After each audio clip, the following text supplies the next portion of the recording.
Қайырлы күн, құрметті көрермендер. Эфирде Дін сақшы бағдарламасы. Бүгінгі біздің қонағымыз исламтанушы ғалым, Нұр Мүбарак университетінің ұстазы Ризабек Баталұлы.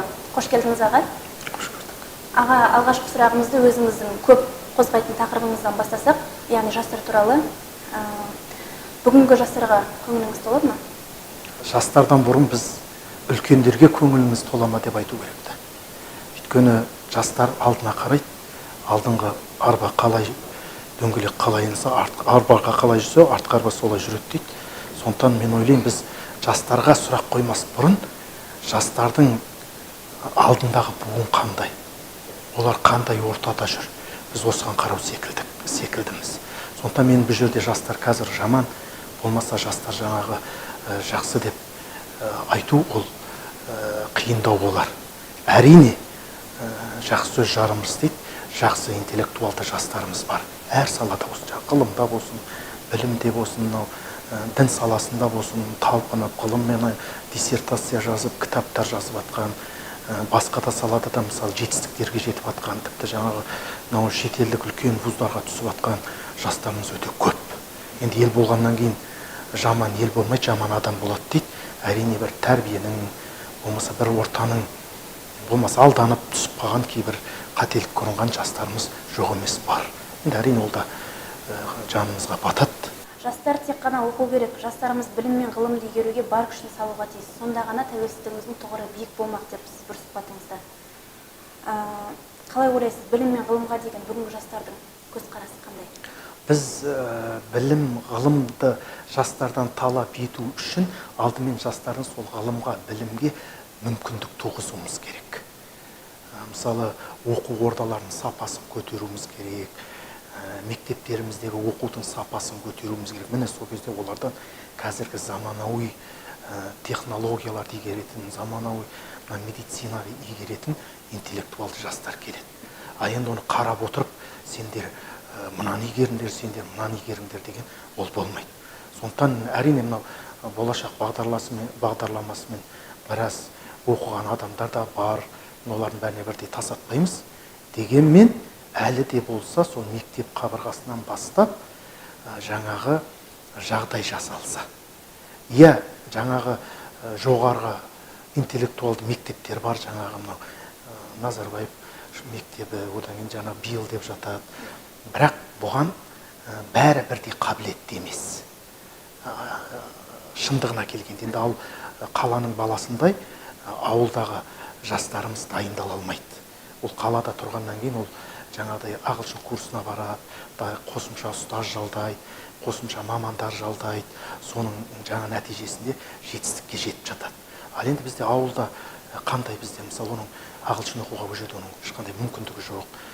Бір жаңағыдай тіпті былай самостоятельно өзімен өз еркімен қарап ізденеді десек, ол барлық жерде бірдей интернет желісі бірдей емес. Сондықтан біз жастарды қалай біз ғылымға қызықтыру демеуіміз керек, оларға ғылымға қызықтыратын жағдай туғызуымыз керек. Бұл өзімнің жұмыс істеп отырған салам діни салаға да қажет нәрсе осы. Сол кезде бізден өте білікті исламтанушы, дінтанушы, әлеумет танушы, этнограф, қаншама жаңағы мамандар шығатын, технологтар жаңағыдай. Ал оқып жетістікке жетіп атқандар жоқ емес, олар бар. Оларды ертең, бірақ олар елге келе алмайды. Оларға мамандық жоқ. Сонда мен жаңа жағдай туғызсақ, дін саласы бойынша айтасыз ба? Жалпы айтып жатырмын мен. Жалпы айтып жатырмын. Жалпы салада бізде шетелде оқып, қызмет етіп, сол жақта қалып кетіп жатқан жастар бар. Шет жағасын танимыз. Оларды енді алып келу үшін біз не істеуіміз керек? Оларға жағдай туғызуымыз керек. Инженерлеріне завод салып беруіміз керек, басқа дегендей жаңағыдай. Дегенмен де бұрынғыға қарағанда қазір әлдеқайда жағдай? Жоқ, енді бұрынғыға қарағанда біраз білікті мамандар бар деп айтуға. Неге? Өйткені бұрын елдің ішінде ғана оқыған болса, мысалы ескі жүйемен, қазір Құдайға шүкір жаңа жүйемен, жаңа болашақ бағдарламасымен, тағы да бір арнайы бір мемлекеттік жаңағы гранттармен оқып келіп атқандар бар. Болмаса жаңа өзінің әке-шешесінің қолдауымен оқып келіп, әлемді көріп, әлемдік практиканы көріп келіп атқан жастар бар. Сондықтан бұрынға қарағанда қазір біздің жастарымыздың ғылым сапасы жоғары деп айтуға болады. Аға, тағы бір сұхбатыңызда Алиаскар университеті қазақтың салған оқу орны деп айтуға болады деген екенсіз.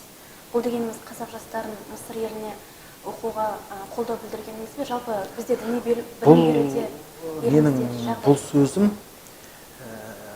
ислам өркениетіне қазақтың қосқан үлесі көп деген мағынаны білдіру. Біз кеше ғана дінге бет бұрған жоқпыз, бәлкім біздің бабаларымыздың әлемге әйгілі 1000 жылдық тарихы бар Алиаскар университетінің іргесі қалады деген мағынада. Ал енді әлбетте егер біз жаңағы мынау кейде айтады, мынау біз жеткілікті база қалыптастырдық, жаңағы қазір дін оқимын деген адамға шетелге шығу қажет емес деген секілді тұжырымдар айтылады. Мүмкін бұл бір жақты пікір болар. Себебі мысалы бізде дін саласы, исламтану саласы енді дамып жолға қойылып келе жатқан сала. Ол қалай шетелдің ілім алмай біз жаңағыдай жан-жақты біз ғалым шығарамыз. Тіпті мына біздің сіңірі қатқан мықты деген жаңағы Әл-Фараби секілді, Евразия секілді университеттеріміз жаңағы шетелмен ауыс түйіс жасамай білікті маман шығарамай отыр. Бір шығарса солар елден шығармай солар жасау керек еді. Енді кеше ғана іргесі қалыптасқан исламтанудың жаңағы 15-20 жылда елімізде толық оқытатын база қалыптасты деп ойлаймын. Бұл асығыстық шешім шығар. Сондықтан енді бұл жаңағы жастарымыз ертерек кетіп қалып, шетте әртүрлі ағымға түсіп кетпеу үшін айтылған тұжырым болуы мүмкін. Алайда әлі де болса, Нұр Мүбаракты бітіріп, Алиаскарға барып түсіп келіп, магистр оқып жатқан азаматтар жоқ емес бар. Сондықтан мен ойлаймын, дін саласының да мамандары әлемдік практикадан өту керек деп ойлаймын. Жалпы қай салада болса да тәжірибе алмасу. Тәжірибе алмасу. Біз мысалы жаңағыдай Қытайға да барып біздің үйренетін нәрсеміз көп. Ресейге де бару керек, оның Түркияға да бару керек, мысалы Кореяға барып, оның медицинасын үйренуіміз керек, жаңағы Малайзияға да баруымыз керек, Америкаға да баруымыз керек. Құрлық асып, қазақтың баласы бүгін барлық жерден ілім алып оқып келетін болса, біздің келешекте еліміздің болашағы зор болады. Соның ішінде діни мамандарды да айтқым келеді. Жаңағыдай шетелге шығып ілімін жетілдіріп келсе, бізде жаңағыдай әлем көрген, әлемдік практиканы көрген мамандар жұмыс істейтін болады жаңағыдай. Ал жалпы діни білім беруде елімізде жағдай қаншалықты жасалған? Бізде енді елімізде ғана оқып, PhD докторына жетіп отырған жақсы мамандар бар, жоқ емес. Сондықтан елде түбегейлі шешілді деуге болмас, бірақ негізгі базаны бере алатын ғылым қалыптасты деп айтуға. Тіпті мысалы өзімізден шыққан PhD докторантура оқып жатқан әріптестеріміз бар. Мысалы олар бір шетелдік оқу орнын бітірмесе де жаңағы бізден деңгейі жоғары, мысалы сыртта оқып келген. Сондықтан мен ойлаймын, бұл сыртта оқып келу бұл ғылым жақсы деген сөз емес. Бұл адамға байланысты.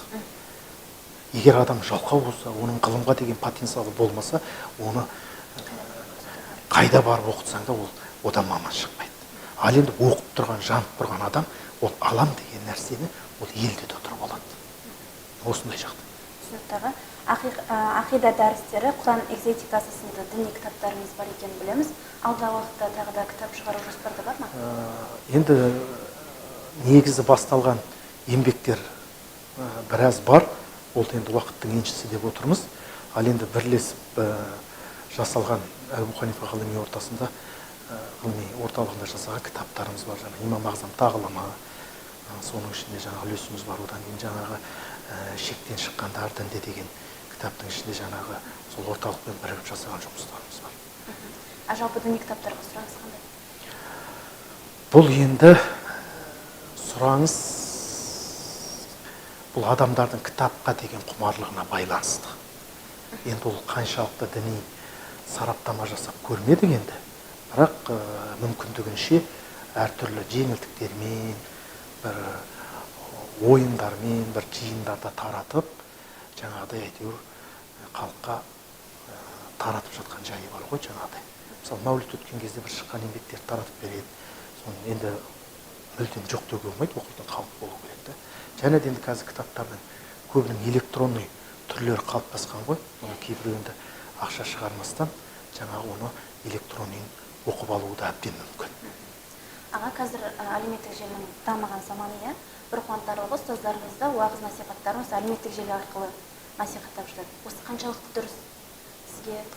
Енді халықтың деңгейі әртүрлі. Сондықтан бәріне бірдей жағатын уағыз шығару ол мүмкін емес. Сондықтан біздің көп уағыздарымыз, мысалы оның ішінде өзімді айтатын болсам, мынау мешіт жамағатымен отырған кезде сондай мешітте өтіледі. Енді ол жерде кейбір мәселелер сол мешіт жамағының деңгейінде айтылып жатады. Ол жаңағыдай ақпарат құралдарына тараған кезде кейбір адамдар түсінбей қалып жатады. Бұл кісі неге қатты айтады? Осындай жаңағы дауыс көтерудің қажеті қанша деген секілді сын пікірлерді айтылып жатады. Ол да заңдылық енді. Өйткені біздің айтып отырған аудиториямыз негізі сол мешіт жамағатына арналып жатқан уағыз жалпы халыққа шығып кетіп жатады.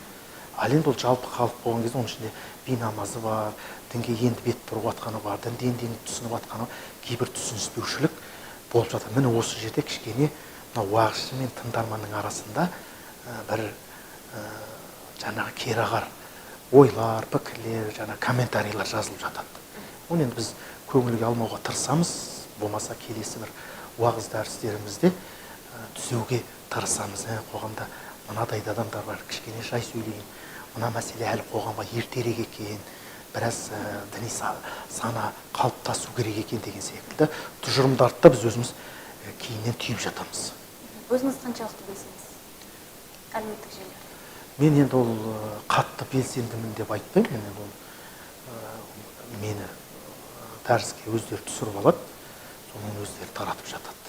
Енді мен өзімнің дәрісімді өзім жеке шығарып неткен емес. Тағы бір YouTube желісінен көріп қалдым, сіздің уағызды халыққа жеткізу үшін уағыздың хит болу керек деген пікіріңізді. Ол қазір халықтың бір селт еткізетін тақырып болмаса көп қарай бермейді. Ал енді жаңа мысалы намаздың артықшылықтары туралы дәріс, болмаса жаңа Құранның хикметтері, болмаса хадисті қалай түсінеміз, ақида негізі деп былай тақырып қойсам, оның көрермені тыңдаушы аз болады да.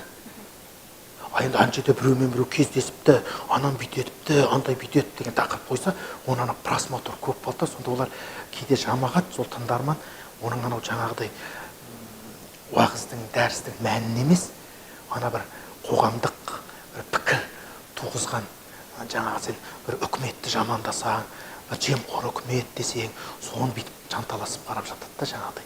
Одан кейін мынау қазір TikTok деген шықты ғой жаңағыдай. Бұрын сағаттап біз уағыз айтатынбыз дәрістерді. Қазір оны қойған. Сол бір уағыздың бір 4-5, кейбір 6 бір бөліктерге бөлініп, кейде ананың өзінің тақырыбын қойған кезде өзің ойлап қойсын, мына тақырыпта қашан уағыз айтқам деп. Сөйтіп қосып қарасаң, мынау анау дәрістің ішіндегі бір бөлігі ғой деп. Сонда бір 3 минут, 2 минут қиып. Енді мен соны қиып айналысатындарға неге бұлай істейсіңдер дегенде, қазір адамдар ұзақ мені тыңдамайды дейді. Ол да жаңа халықтың санасының сәл бір төмендігін көрсетуі мүмкін. Өйткені ол бір нәрсе басы басталғаннан кейін, оның ортасы бар, оның аяғы бар, соңында қорытындысы болу керек қой, жаңа тұжырым шығарып. Сондықтан жаңағы қысқа нені тыңдайды да, басы жоқ, аяғы жоқ, кейбіреуі қателікке ұрынады, болмаса біздерге қарсы бір керағар пікірлер туғызып жатады. Аға, жалпы мешіттерде көп шақырып тұра ма сіздерді уағыз айтуға? Мәселен, бүгін біздің орталық мешітте бізден осындай шақырған жағдайда біз әркез дайынбыз. Ал жалпы тұрақты жаңағы дәріс өтіп жатқан мешіттер бар. Мысалы Алматыда Орбита мешітінде, Қаскелең қаласының мысалы Лабағата мешітінде апталық тұрақты дәрістер жүрді. Мысалы кеше Ораза. Сіздер боласыздар ол жерде? Иә, одан кейін жаңағы Есікте, Көктөбе екі ауылының мешітінде жаңағы сосын станша шамалған жаңағы Көлашы ауылды мекеніндегі мешітте ол апталық тұрақты дәрістер жүріп тұрады. Жамағатқа кішкене бір рухани азық беру мақсатында. Аға, бүгінгі сұхбатыңызға көптен көп рахмет. Уақытыңызды бөліп бізге сұрақтарымызға жауап бергеніңіз үшін. Құрметті көрермендер, бүгінгі бағдарлама осымен аяқталды. Келесі кездескенше сау саламатта болыңыздар.